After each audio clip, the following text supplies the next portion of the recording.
আসসালামু আলাইকুম ও রাহমাতুল্লাহি ও বারাকাতু। কেমন আছেন আমার আদরের কলিজার টুকরা আপুরা?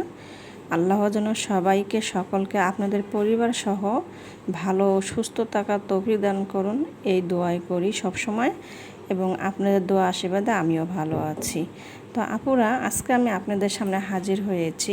এখানে আমি হাফ কেজি সিদ্ধ চাউল নিয়েছিলাম। তারপর আমি জালি কুমড়, বরবটি, পেঁপে, লাউ, আমি এগুলো সব কিছু এবং মসুর ডাউল, এখানে আদা রসুন বাটানো, হলুদ গুঁড়ো, জিরা গুঁড়ো, পাঁচফোড়ন গুঁড়ো এবং গরম মশলা গুঁড়ো ও শুকনো মরিচ গুঁড়ো, লবণ, সরিষার তেল, সব কিছুই উপকরণ আমি একসঙ্গে মাখিয়ে 5 মিনিটের মতো আমি রেখেছিলাম। এগুলো দিয়ে আমি সবজি খিচুড়ি রান্না করব। তা দেখুন, আমি এগুলো মাখিয়ে নিয়েছি, খুব সুন্দর হয়েছে কালারটা। তো আমি এখন এগুলো চুলাতে বসিয়ে দেব।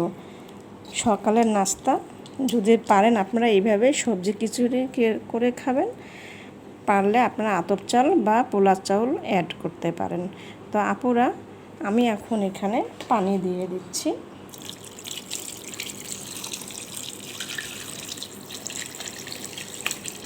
এটা সবজি খিচুড়ি হবে, যেহেতু এখানে আমি সিদ্ধ চাউল দিয়ে দিছি।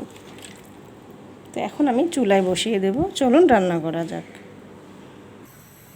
তো আমি চুলাতে বসিয়ে দিলাম, এখন আমি ঢেকে দেব।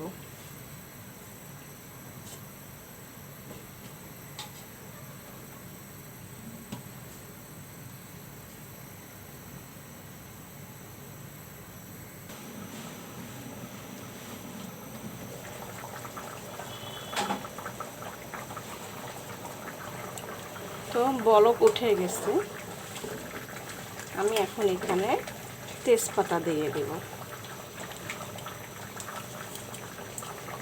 তেজপাতা দিয়ে দিলাম, এখন আমি একটু দারচিনি দিয়ে দিচ্ছি।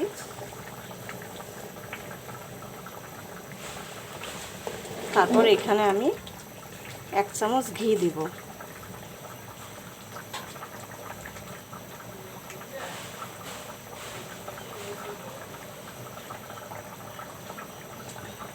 এক চামচ ঘি দিয়ে দিচ্ছি।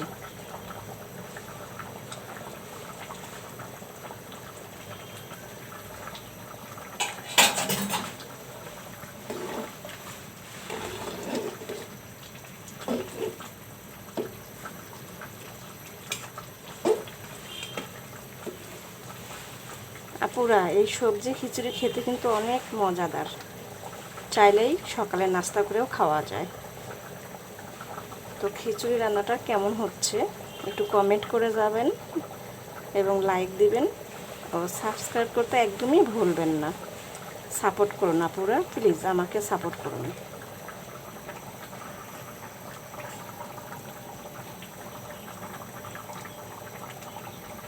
তো আমি ঢেকে দিচ্ছি।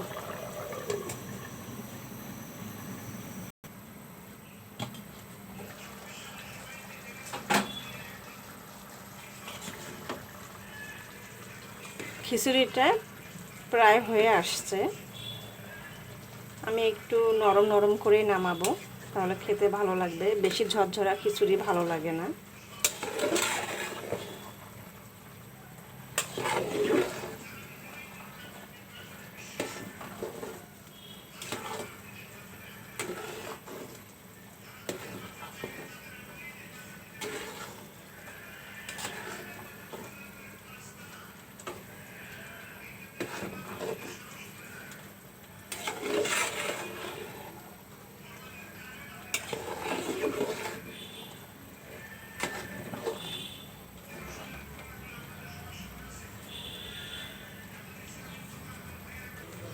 খিচুড়িটা হয়ে গেল।